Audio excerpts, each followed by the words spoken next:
Salut, c'est Samuel, le marketeur. Alors aujourd'hui, je vais répondre à une question très pertinente posée par Marc, car elle résume à elle seule tout l'objet de mon nouveau livre « Tout le monde mérite un clone », à savoir comment automatiser son marketing pour vendre sans presque rien faire.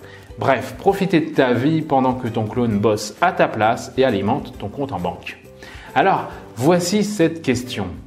Eh bien, c'est très simple. Comment construire une séquence de mail automatique efficace pour la vente d'un produit ou d'un service? Par quoi commencer comme mail? Combien en faut-il? Et que faut-il y mettre dedans? Faut-il segmenter dès l'inscription pour envoyer des mails plus ciblés, etc.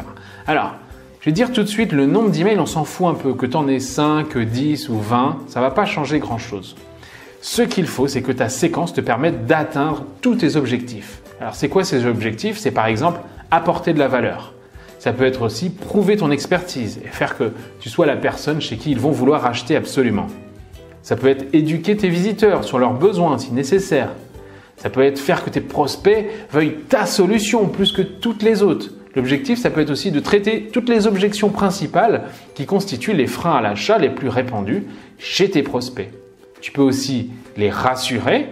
On peut parler de preuves sociales, amener des témoignages et surtout, une garantie en béton que tu peux proposer va pouvoir aider à vendre. Tu peux aussi leur démontrer le retour sur investissement de ton attraction, par exemple en argent, en temps gagné, en futures économies qu'ils vont faire, en solutions alternatives, etc. par rapport à son coût. Comme objectif, tu peux aussi leur donner de très bonnes raisons d'acheter maintenant et pas de remettre ça à plus tard, ce qui revient souvent à jamais. Alors, c'est seulement une fois que tu t'es posé toutes ces questions que tu vas réfléchir à ta séquence et quel type de contenu ira où et quand. Un tunnel de vente, après tout, tu sais, ça peut se faire en mode lancement à l'américaine avec 4 ou 5 vidéos, la dernière étant toujours celle de vente. Ça peut se faire aussi avec un mail ou une vidéo par jour pour tous tes inscrits sur ta page, sur ton site, sur YouTube, Facebook. À chaque fois, tu dois proposer toujours à la fin d'aller plus loin, c'est-à-dire de cliquer vers une page ou une vidéo qui va inciter à vendre. Mais à la limite, peu importe.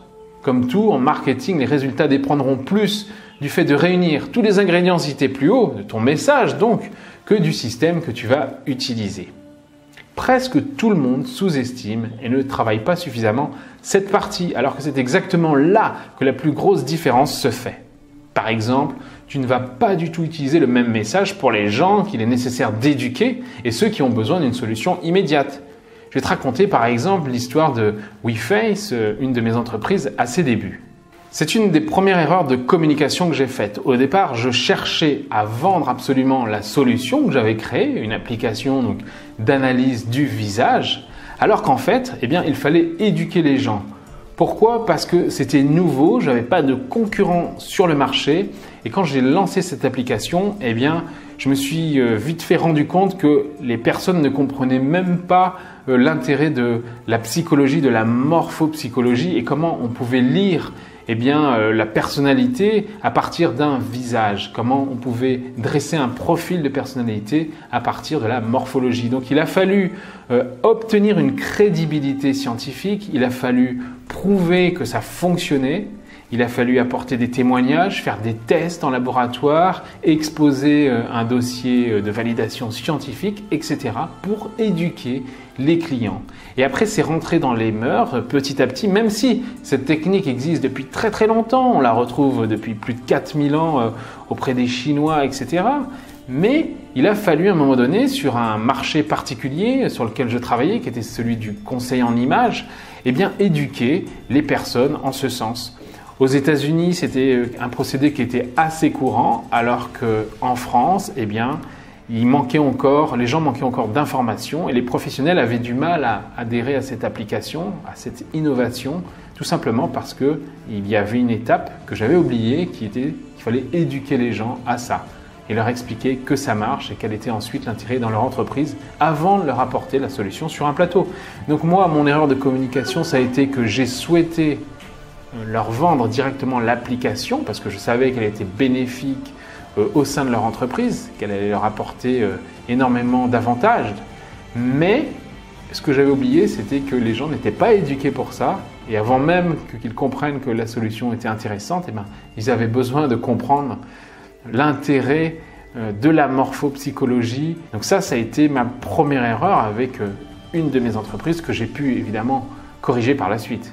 Je vais prendre un autre exemple. Imagine que tu vends un moyen d'éradiquer une infestation de puces dans une maison. Eh bien, les gens sont conscients du problème qu'ils ont. Donc, ils veulent déjà la solution toute faite et rapidement. Pas besoin alors de traîner sur ce point-là. Tu vas plutôt privilégier une séquence d'emails très courte dans laquelle tu vas te focaliser sur ce qu'il faut faire tout de suite pour une personne qui a ce problème et qu'il achète. L'apport de valeur et surtout convaincre l'efficacité supérieure de ton produit par rapport aux autres.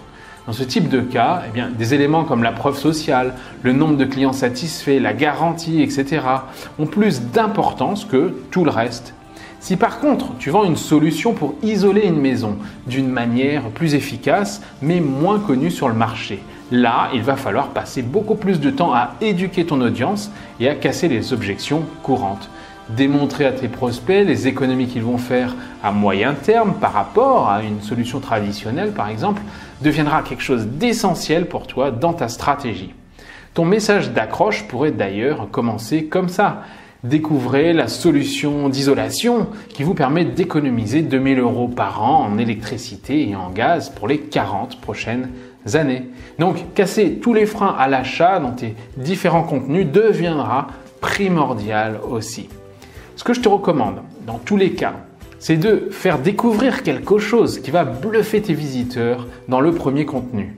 Le genre de choses qui crée une révélation dans leur esprit, qui leur donne envie d'en savoir plus sur le sujet tout de suite. Puis dans les emails suivants, d'apporter de la valeur tout en cassant les 3 objections principales des gens en remplissant les autres objectifs listés plus haut. S'il te faut 2 emails pour le faire, c'est parfait. S'il t'en faut 5 ou 6, c'est parfait aussi. Et c'est seulement une fois ce que tu auras fait tout ça que tu vendras dans ton dernier mail en mettant le paquet sur la preuve sociale, la démonstration du retour sur investissement et la garantie. Et en faisant ce qu'il faut, promotion limitée par exemple, pour qu'ils achètent tout de suite. Reste maintenant la question de la segmentation. Alors oui, la segmentation, ça demande toujours un peu plus de travail. Mais oui, ça permet de vendre toujours plus parce que ça te permet d'envoyer du contenu sur mesure en fonction des cas précis de tes prospects. L'intérêt va te paraître plus évident si tu as plusieurs produits à vendre parce que tu peux alors créer un tunnel de vente, c'est-à-dire un parapente pour chaque produit et les envoyer à tes inscrits en fonction de ceux qui les intéressent. Mais même quand tu n'as qu'un seul produit, ça vaut le coup de segmenter. Parce que tu pourras adapter ton message et les contenus que tu envoies en fonction des cas précis des gens. De là où ils en sont aujourd'hui et de ce qu'ils veulent exactement au bout du compte. En faisant ça, tu pourras augmenter les ventes de ton même produit simplement en utilisant des arguments et des contenus sur mesure qui vont répondre au cas exact de tes différents segments. Et forcément, tu convaincs beaucoup plus facilement quand tu parles aux gens en fonction de leur cas précis. Si tu cherches toujours une solution pour automatiser ton marketing, pour créer ces séquences d'emails, je sais que sur le marché, il en existe plusieurs, ce qu'on appelle des autorépondeurs comme Aweber, etc. Je te conseille toujours le plus simple, à la façon Apple, c'est CloneCell. Ça, c'est un vrai autorépondeur ultra efficace, très simple à utiliser surtout si tu es nul en informatique ou si tu ne veux pas te prendre la tête avec la technique. Je te dis à très bientôt pour la prochaine vidéo.